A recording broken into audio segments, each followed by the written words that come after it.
მოგესალმებით. რამოდენიმე მარტივ კითხვას დაგისვამთ. პირველ რიგში რა განსაზღვრავს წარმატება, შრომა თუ უბრალოდ იღბალი? იღბალიც არის, მაგრამ მაინც თავარი არის შრომა. თუ არის შრომე, იღბალს უნდა ვაბრალებ. უნდა ვიშრომოთ. და როცა ვიშრომოთ და შედეგს მივაღწევთ, აი ამ დროს ვიძახით, რომ იღბალი გვაქვს. ამიტომ შრომაა მაინც პირველი. ფულის შოვნა უფრო რთულია თუ დაზოგვა? ფულის შოვნა მარტივი არ არის. მაგრამ ფულს რო იშოვე, აი მას უნდა ან შენახვა, ან სწორად დაბანდება. შეიძლება ორშაბათს იშოვო დიდი ფული და სამშაბათს დაკარგო ფულიც და თავიც და სახელიც. ამიტომ ფულს როცა იშოვე, უნდა იცოდე რისთვის ხარჯავ და სად დებ ბიზნესში. წარმოიდგინეთ, თუ ვინმე დღეს არის საქართველოში რეალური ბიზნესმენი, მე ვარ, ხო, თქვათ, ჩემი ამდენი წლის გამოცდილებით. ჯერ არ მახსოვს ბიზნესში მე რომ შეცდომა დამეშვას. შეცდომა არ უნდა დაუშვა. როცა ბიზნეს აკეთებ, წინასწარ უნდა გათვლილი კონდეს, რომ წავაგო მერე რა მეშველება. აქედან გამომდინარე, ჯობია რომ ის შეინახო და გათვალო ზუსტად თუ სად დააბანდა. განგლით ცხოვრებას რო გადახედოთ, რა არის ის ერთი რამ, რითიც ყველაზე მეტად ამაყობთ? იმით ვამაყობ, რომ საქართველოში რო დავიბადე, ვარ ქართველი და საქართველოზე და ქართველ ხალხზე შეყვარებული. და არსად არ წავედი, ნახევარ მსოფლიოში ვცხოვრობ, 30 წელია დუბაიში ვცხოვრობ, მაგრამ არ გავჩერდი, მოვდივარ. ჩემი ქვეყანა არის საქართველო. ჩემი სახლი კიდე სენაკი, სადაც დავიბადე და მას არასდროს არ მევატოვებ და ვერ მევატოვებ. ბევრი სხვადასხვანაირი ადამიანი არსებობს, ვთქვათ, მაგრამ მე ვარ ადამიანი, საქართველოში თუ ვარ, თვეში ორჯერ მაინც უნდა ჩავიდე და დედის საფლავს უნდა მევაკითხო. ეს არის პირველ რიგში ქართულიც, კაცურიც და ჩვენი ტრადიცია, რომელიც არასდროს არ უნდა დაარღვიოს არავინ. ძალიან სასიამოვნო. არის თუ არა თქვენ ცხოვრებაში ისეთი რამ, რასაც ყველაზე მეტად ნანობთ? ნანობ როგორ იცით? აი ეს ძალიან სერიოზული კითხვაა და მე ზუსტად ესე გეტყვი, რომ ძალიან დიდი შეცდომა მაქვს დაშვებული, როცა ძალიან ახლობლები შემოვიკრიფე კრუგში. ბიზნესმა არ იცის ახლობელი. ბიზნესმა იცის თუ ხარ განათლებული, არ უნდა იყოს ამოსარჩევად ნათესავი, არა ნათესავი. მე შემოვიკრიფე ძალიან ისეთი ხალხი, რომლებიც საერთოდ არ იყვნენ აზრზე ბიზნესის და რაც შემეძლო ყველაფერი გავაკეთე და ფეხზე დავაყენე და ნახევარ მსოფლიოსაც გავაცანე. და როგორც პირველი პრობლემა შემექმნა თუ არა, ჩათვალე 70%-მა ეგრევე გვიღალატა. მაგრამ ზუსტად იმან, ვისაც ეს ყველაფერი სიკეთე გავუკეთე და ამიტომ ყველამ უნდა იცოდეს, რომ როცა ბიზნესში ხარ და შენ დაიწყებ ნათესავების ძებნას და არ იცის და მაინც რაღაცის ხათრით მოყავს, ეს არის ბიზნესში ყველაზე დიდი შეცდომა. ეს არ უნდა გააკეთო. მოიყვანე ის, ვინც არის განათლებული და აი ამ საქმისთვის შენ რო გამოგადგება და რო იცი. სხვანაირად არ უნდა მოიყვანე. რა არის თქვენი ბავშვობის ყველაზე მძაფრი მოგონება? მოგორეთ როგორ არის? დღეს რო ისტორიას გადავხედოთ, ყველაზე დიდი თქვათ ბიზნესმენი, მე რაც ვიცი, რაც მინახია თქვათ, ჩემთვის არის ფორდი. ესეთი ადამიანი იყო ფორდი, რომელიც წარმოიდგინე, შენ პატარა ბიჭი დაიბადა, სახლიდან ესე გააგდეს, სადღაც ვიღაცას მიეკედლა და რაღაცა ნიჭი აღმოაჩნდა. ხატვის ნიჭი აღმოაჩნდა და შენ წარმოიდგინე, ფორდმა პირველი დახატა მატარებელი. და ეს ანახა ვიღაცას რა და ეს ნახატი რო სადღაც მიიტანეს, სასწრაფოდ დაიბარეს, რომ ეს შენ დახატეო და კიო მე დავხატეო. ამ დროს მას პირველად პატარა ბისმის ეს კაბინეტი და რეალურად დაახატიეს. მერე დაახატიეს ავტომობილი და აქედან გახდა ფორდი. ბევრჯერ წაიქცა კი არა, ბევრჯერ წააქციეს, მაგრამ ყოველთვის ფეხზე დადგა და მაინც სოფლიოში ნომერ პირველი ბიზნესში ვინცაც ვიტყვით, რომ რეალური ბიზნესმენი ეს არის მაინც იყო ფორდი და თქვენ ხედავთ, რომ დღემდე მოდის და ეს არის საამაყო პიროვნებაა და ასეთი არის ბევრი. უნდა დაიწყო ნოლიდან, ოფლი უნდა მოიდინო. თუ ოფლი არ მოიდინე და 30 წლის მამამ ყველაფერი დაგიტოვა და წავიდა ამ ქვეყნიდან, სამშაბათს ყველაფერი დაკარგა. რომ იმ შრომას უნდა იყო შეჩვეული და მიჩვეული და უნდა იცოდე ის საქმე, რასაც მამა შენი აკეთებს და აქ უნდა დაუჯდე და უნდა მოусმინო. შენი ხელით უნდა გააკეთო, რო არ იყოს ხვალ მერე რაშვები. ჯობია ისწავლო დღეს და როგორ არის ჩვენთან. ორშაბათს რო რაღაცა პრობლემა ექნება, დავუშვათ, გარდაიცვალა მამა, ან ბიძა, ვინც პატრონობდა და ჩააბარა ამას, ხო? სამშაბათს ლამბორჯინს იყიდიან, ოთხშაბათს ლამბორჯინი გატყდება და ყველაფერს ერთად კარგავს. ამიტომ ცოდნაზე და გამოცდილებაზე უკეთესი არაფერი არ არის. განათლებული უნდა იყო, მაგრამ უფრო მეტი პრაქტიკა უნდა ქონდეს ცხოვრებაში მიღებული. და ეს ყველაფერი რო შეძლო, ამისთვის არის საჭირო შრომა და უნდა დაუჯერო იმას, ვინც იცის. თქვენ საიდან იცით? წიგნიდან, ხო? ვინ დაწერა ეს წიგნი? ჩვენნაირმა ხალხმა. და ჩვენ დაწერილი წიგნიდან მერე იწერს თვითონ მწერლები, ხო? და მთელ მსოფლიოში იყიდება. და ესია შრომა. შრომის და პრაქტიკის გარეშე არაფერი არ გამოვა. რომელი არის თქვენი ოცნების მანქანა? ჩემი ოცნების ავტომობილი არის, თქვათ, ბევრი სხვადასხვა ავტომობილი, მაგრამ მე რაც მომწონს დღეს მაგალითად არის და რაც მყავს, არის მე ავტომობილი უნდა მყავდეს, ხო? შენებელი რო იყო, ყველაზე მაგარი სახლი მექნებოდა. მე მყავს ალბათ ერთ-ერთი საუკეთესო ავტომობილი Mercedes-ის Maybach-ი. მე მყავს ერთ-ერთი საუკეთესო ყველაზე ბოლო მოდელი Range Rover-ი და ორი როგორ არის სხვადასხვა ავტომობილებიც მყავს, მაგრამ არის ძალიან კარგი ავტომობილი Jetour-ი, რომლითაც მე დავდივარ და არის კიდევ სხვადასხვა ელექტრომობილები, რომლებმაც უკვე საქართველოში ფეხი მოიდგა და გაამართლა. და დარწმუნებული ვარ, რომ ხვალ მაინც ელექტრომობილის დღე მოდის, დრო მოდის და ყველა გადაждდება ელექტრომობილზე. ეს Range Rover-ის და Maybach-იც გამოდის უკვე ყველა ელექტრო და ყველაზე ჩვენ გვეყოლება. არჩევნის წინაშე რო დადგეთ, კარიერას არჩევთ თუ ოჯახს? ახლა ვინც იტყვის, რომ კარიერას ავირჩეო, ის ტრადიციის მოყვარული არასდროს არ ყოფილა, ხო? თქვა, რა თქმა უნდა, თქვენ ახალგაზრდები ხართ და უნდა იცოდეთ ყველამ, რომ პირველ რიგში არის ოჯახი. თუ ოჯახი არ აქვს დალაგებული და თუ ოჯახში მყარად არ დგახარ, მაშინ ბიზნესი არასდროს არ გამოგივა. პირველი უნდა დაალაგო შენი ოჯახი. კაცო, შენი ოჯახი არ გაქვს დალაგებული და ბიზნეს როგორ გააკეთებ? ბიზნეს აკეთებ იმ შემთხვევაში, როცა ცოლს უყვარხარ, შვილს უყვარხარ, მეზობელს უყვარხარ და გაღიმებული დადიხარ სახლში და სახლიდან სამსახურში. მართალი. თუ გახსოვთ, რამდენი იყო თქვენი პირველი ხელფასი და რაში დახარჯეთ? ახლა უყურე როგორ არის.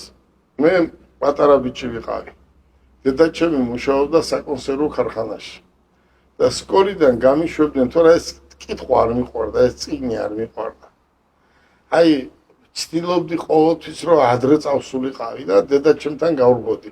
დედაჩემი მუშაობდა საკონსერვო ქარხანაში და 2-3 საათი იქ როგორც ბავშვი ყველას ვეცოდებოდი და ვეხმარებოდი. კომუნისტების დროს იცით ახლა როგორც იყო საკონსერვო ქარხანაში, ბევრი რამე იყო გასაკეთებელი და ამ დროს გამოვიდა თქვენ მაშინ დაბადებულებიც არ იყავით, ჯინსი ვრანგლერი. და ეს ვიღაცა მოიტანა სენაკში გასაყიდად. და ძალიან დიდი სურვილი მქონდა, რომ ეს ჯინსი მეყიდა. და საიდან მამაჩემს რო უთხარი, 90 მანეთი ღირდა თუ რაღაცა ზუსტად არ მახსოვს, მამა ჩემი გადაირია რას ამბობო კაცო ჯინსში ამდენ პულს ვინ გადაგიხდეს ავდექი და ზუსტად ერთი თვე ვიმუშავე დედაჩემს ვეხმარებოდი და იქ ის თანხა რაც მოვაგროვე პირველი მოგროვებული თანხით ვიყიდე ჯინსის შარვარი ვრანგლერი და დიდი იყო ამოდენა და ხო იცით როგორ არის ახლა ძველი იმაში არის ნახავთ ინტერნეტში სადმე ესე რო იყო აკეცილი ხო იცი და ესე შემდეგ ჯინსი ვრანგლერი მადლობა. ვინ არის ის ადამიანი, ვინც ყველაზე დიდ мотиваციას გაძლევს ცხოვრებაში? როგორ არის იცით მე ძალიან ახალგაზრდა ვიყავი და ამ დედაჩემს ვეხმარებოდი რეალურად ვეხმარებოდი ესეთი ბავშვი არ ვიყავი სულ შრომა მიყვარდა და პატარა ბიჭი რო ვიყავი უცებ დედა გარდაიცვალა და დავრჩით ესე და ისეთ რამეს გეტყვით ეს ყველა ახალგაზრდამ უნდა იცოდეს და საიდან მოვიდა და როგორ იყო არ ვიცი დასაფლავების წინა დღეს მოვიდნენ ხო იცით მაშინ რეგიონებში როგორ იყო მაშინ იყო რაიკომის მდივნები და რაიკომის მდივანი რომ მოვიდა იმ კაცმა თქვა რომ რაში დაგეხმაროთ და ჩემი საკონსერვო ქარხანაში მუშაობდა და მაგარი სპეციალისტი იყო და პატივცემდა მთელი რეგიონი რაიონი და მე პატარა ბიჭი რო ვიყავი მაშინ პატარა ქვია რა და მეუთხარი რომ ერთი საფრთხე მაქვს მეთქი აი ამ ქუჩას ქვია ერევნის ქუჩა დედაშენის დედაჩემის და ყველა დედის საპატივცემლოდ აი ამ ქუჩას დავარქვა დედის ქუჩა მეთქი მე დღესაც არ ვიცი საიდან მოვიდა მაგრამ ეს უთხარი და გაიკვირვე სამართლად თუ მე საიდან მოვიფიქრე და აი იმ დღესვე საბუთიც გაკეთდა და დღეს დედის ქუჩა ქვია და რა თქმა უნდა ჩემთვის ყოველთვის სანამ მე ცოცხალი ვიქნები დედა იქნება ჩემთვის მთავარი და მთავარი შვილის სხვა თემა შვილის სხვა არის ყველაზე მთავარი არის დედა და მამა აი ეს უნდა გიყვარდეს და ჩვენ იმ შეკითხვას ისევ გავიმეორებ რომ რატო არ მივდივარ საზღვარგარეთ გელაბარკალაია როცა 30 წელია საუკეთესო ადგილზე ვცხოვრობ დუბაიში და ახლა სიმართლე რომ გითხრათ დუბაიში რასაც ადამიანი ერთი თვე პულს იშოვის მაგას 7 წელი საქართველოში ვერ იშოვი თან იქ სულ გაღიმებული დადიხარ აქ სულ ესეთი დაღვრემილი დადიხარ ხო მაგრამ ეს ქვეყანა არასდროს არ მივატოვე მithumetes მეგრელებმა ვიცით რაღაცა სხვანაირი ყველა მიცის თელ საქართველოში საფლავის მოვლა და მოფერება მაგრამ ეს მეგრელებს ნაბეტანი გადაჭარბებით არის თუ როგორ არის არ ვიცით როცა საქართველოში ვარ მე სენაკში ვარ ჩავიდი ორჯერ და ის საფლავი არ გადაუწმინდო და ჩემი თვალით არ დავინახო რომ ის არის გასუფთავებული სხვანაირად არც კი წარმომიდგენია და ამიტომ ბიზნესის გასაკეთებლად სხვაგან ნახევარ მსოფლიოში ვცხოვრობ გინდა ჩინეთი ავიღოთ გინდა თურქეთი სტამბული ანკარა მაგრამ 80% მაინც საქართველოში ძალიან სასიამოვნოა ამის მოწმობა რომელ სამრჩევას მოგცემთ ახალგაზრდებს წარმატებული ცხოვრებისთვის ჩვენ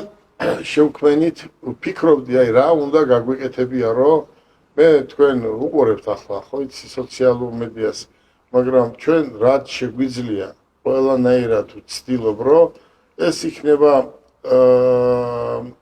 კალიასკები ინვალიდებისთვის თუ სხვა და სხვა რაღაცა რაც შეგვიძლია ყველანაირად ვეხმარებთ მაგრამ ვიფიქრე აი კასაგებია რომ ეხმარები რაც შეგიძლია მაგრამ რა გაგვეკეთებია მთლიანად მასისთვის და ვიფიქრეთ რომ შევქმნათ ახალგაზრდული პარლამენტი და ჩვენ შევქმნით ახალგაზრდა სტუდენტური პარლამენტი და ჩათვალე რომ თვეში მაინც ხვდები 300-400-500 სტუდენტს და ახლაც გეტყვი თქვენ ახალგაზრდები ხარ და მთელ საქართველოს ახალგაზრდებს მოუწოდებ რომ შრომის უმისოდ არაფერი არ გამოგივათ მაგრამ სანამ იშრომებ აი ეს წიგნი ხელიდან არ უნდა გააგდო მე ცხოვრებაში სანამ გელაბარკალაია გავხდებოდი ჩემი პედაგოგი რომ მეუნებოდა ისწავლე შენ ინგლისური თორე ეს შენ გამოადგება მე მეცნებოდა ვის ჭირდება შენი ინგლისური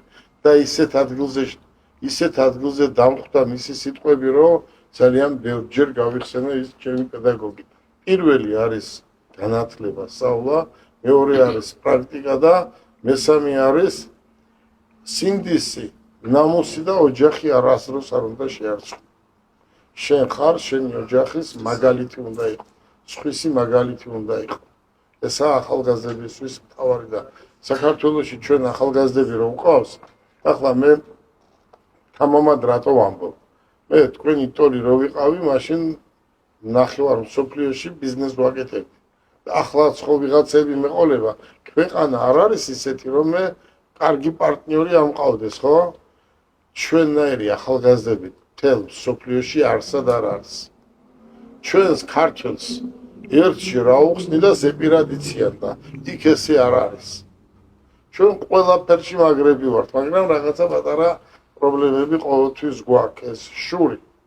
ერთმანეთის შური, თორე ქართველზე უკეთესი ადამიანი რუკაზე არ არის, დედამიწის ზურგზე არ დაბადებულა. ხო ხედავ, მთელი ტურისტები რომ მოდიან და რომ ნახავენ ჩვენს კულტურას, ესეთი კულტურა მეორე არ არის. აი ავიღოთ ინგლისი, საფრანგეთი, გერმანია. ქვეყანა გადასარევია, კანონები მოგწონს, მაგრამ არ არის ადათ-წესები. ადათ-წესი იქ არც იციან რა არის რომ შეეკითხო, რა არის ადათ-წესებიო და ჩვენ ადათ-წესებს მივყვებით და ესე ცხოვრობთ, ვინაიდან სხვანაირად ჩვენ არც ვერც წარმოგვიდგენია. თქვენი თანამშრომლობა Prime Models Management-თან ბევრისთვის მოულოდნელი, თუმცა საინტერესო კოლაბორაცია იყო. რა გახდა ამ პარტნიორობის მთავარი мотиваცია? ტრამპმა ასე დაიწყო. ეს ხუმრობით. პირველი ამ სამოდელო სააგენტოს ხელმძღვანელი არის ჩემი მეგობარი და ძალიან კარგი გოგოა და ხშირად ვართ ერთად. და ერთ დღეს მითხრა რომ მოდიო, შენ ამ საქმეში ჩაერთეო და უყურე როგორ არის. მთელ მსოფლიოში ვინც არის რეალური ბიზნესმენები, თქვათ, ხო? ყველა არის მსგავს საქმეში ჩართული. რატომ? იმიტომ რომ ეს რა არის, იცი, ეს არის ახალგაზრდები. ახალგაზრდები თავიანთ ქვეყანას წარმოადგენენ. ხო ხედავ საზღვარგარეთ რომ მიდიან ყოველთვის პირველი ადგილია იღებს, ყოველთვის გამარჯვებულები ბრუნდებიან. მარტო ბოქსიორები არ არიან მაგრები.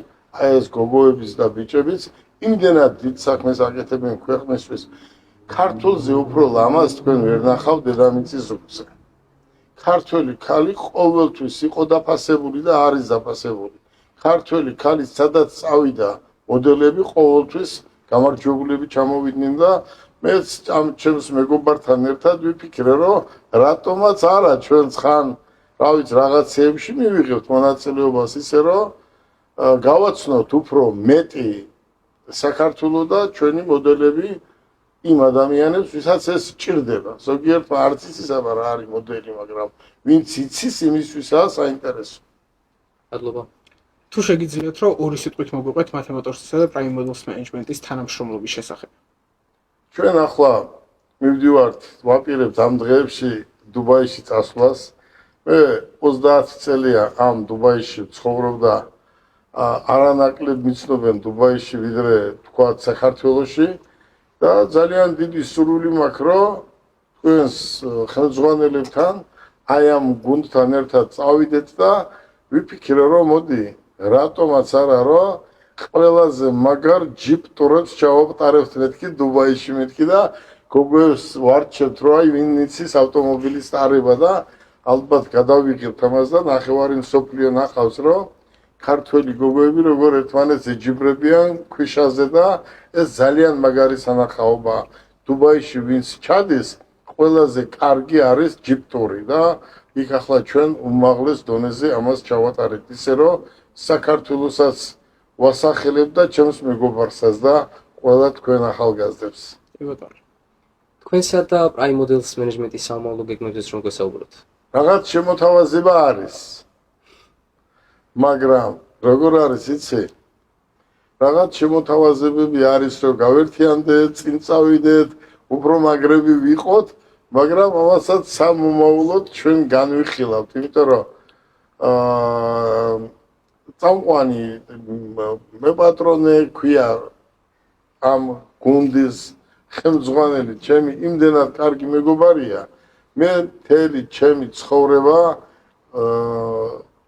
პარტნიორი არ მყოლია მაგრამ ეს ისეთი თემა თან ახლა ჩვენი ფული არავის არ ჭირდება აქ ისეთი ფული არაფერი არ არის სასწაული და სახარჯი ხო ყველა ქვეყანაში გვიცნობენ გვერდზე დაუდგებით და ხან ჩემი სახელით ხან მათი სახელით რაღაცას მაინც გავუკეთებ ამ გოგო ბიჭებს ისეც რომ სხვა ვერ გააკეთებს თქვა შენ რომ უნდა გააკეთო 3 თვე იქ მე 3 საათში გავაკეთებ ნებისმიერ ქვეყანაში და მინდა რომ ეს ახალგაზრდები კმაყოფილები იყვნენ ძალიან სასიამოვნოა მოსმენო და ბოლო კითხვა რაც მაინტერესებს როგორია მუდმივად იყო ყურადღების ცენტრის ქვეშ საზოგადოებაში ეს ცუდი არ არის მაგრამ მაგარი დამღლელია აი უყურე როგორ არის იცით ჩვენ ხო ტრადიციული ქვეყანა ვართ და როცა უკვე გიცნობენ აი ზედმეტი ერთი სიტყვის თქმაც შეიძლება დაგაზიანოს დაგაზარალოს და ის შენი ამდენი წლის მოპოვებული სახელი შეიძლება ერთ დღეში ერთ საათში შეიცვალოს ამიტომ რა ნაბიჯს დგამ უნდა იცოდე წინასწარ ეს ნაბიჯი არის სწორი გადადგმული თუ არა რასაც აკეთებ ის უნდა ზუსტად კონდეს გათვლი რომ ეს აუცილებელია გავაკეთო თუ არ გავაკეთო და ჩემი პრიორიტეტი რა არის რა მინდა მე ხო მე 3 თვე წავალ დუბაიში და მთელი ჩემი ნახევარი ჩემი გვარი ცხოვრობს იმ შემოსავლით სიტყვაზე ვთქვა მაგრამ მე რა მინდა მე მინდა რომ სურვილი მაქვს და ყველაფერს ვაკეთებ რომ ახალგაზრდებს გავაგებიო რომ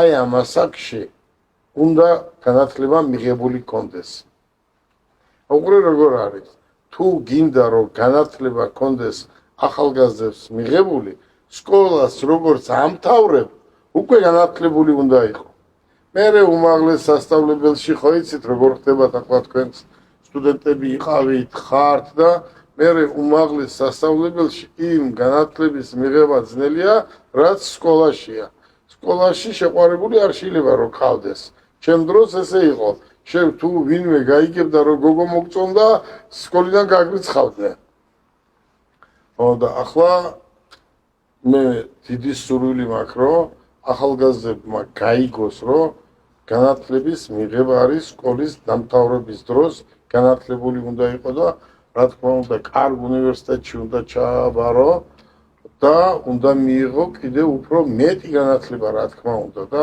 განათლების უნისოდ დღეს ვერავინ სამსახურს ვერ იშოვის ვერავინ აი ავიღოთ მოდელების სიარულსაც განათლება უნდა სწავლა უნდა და მიდი გაიარე ციტელ ხალხზე ვერ გაივილი ხო მაგასაც ცოდნა უნდა მაგასაც პედაგოგი უნდა და მაგასაც დრო უნდა დაუთმო და უნდა იყო პროფესიონალი აი წარმოიდგინეთ ახლა ფეხბურთელები დადიან და მოდელი ცოლი მინდა მოდელი ცოლის შერთვა მინდა ყველა იძახის ყველას მოდელი უნდა რატომ იმიტომ რომ ეს სახელია ქვეყნის სახელია ოჯახის სახელია ჩვენი ტრადიცია და იყოს ყველა მოდელები იმიტომ რომ ყველა ქართველი ქალი მოდელია დღეს ქართულზე უკეთეს ლამაზ დედამიწის ზურგზე ვერ ნახავთ მე სოფლიო გამოფენებზე რო დავდივარ მიკვირს რომ ჩვენ იმიტომ დამეგობრით და ერთჯერ უთხარი რომ კაცო სოფლიო გამოფენის წევრი ვარ 30 წელია და სოფლიო გამოფენაზე ამ ავტომობილებს რო არეკლამებენ გოგოები რო ხედავ გულით შეგიწუხდება სხვა ქვეყნის ქალები და ვიფიქრე არ შეიძლება კაცო ჩვენი ქალები წავიყვანო და ეს ძვირად ღირებული ავტომობილები სოფლიო გამოფენაზე თქვათ წავიყვანოთ რა და ამ გოგოებს კემაინც ადამიანები შეხედავენ მანქანას კი არა გოგოები შეხედავენ და იქ არავინ არ უყურებს გოგოებს ყველა უყურებს მანქანას იმიტომ რომ როგორ შაი ამის თქმა არ შეიძლება ხო მაგრამ ვიზუალურად ქართველი გოგოს ნაირი სხვა დედამიწის ზურგზე არ დაბადებულა დიდ მადლობას გიხდით ძალიან საინტერესო იყო თქვენთან ინტერვიუს ჩაწერა და წარმატებებს გისურვებთ დიდი მადლობა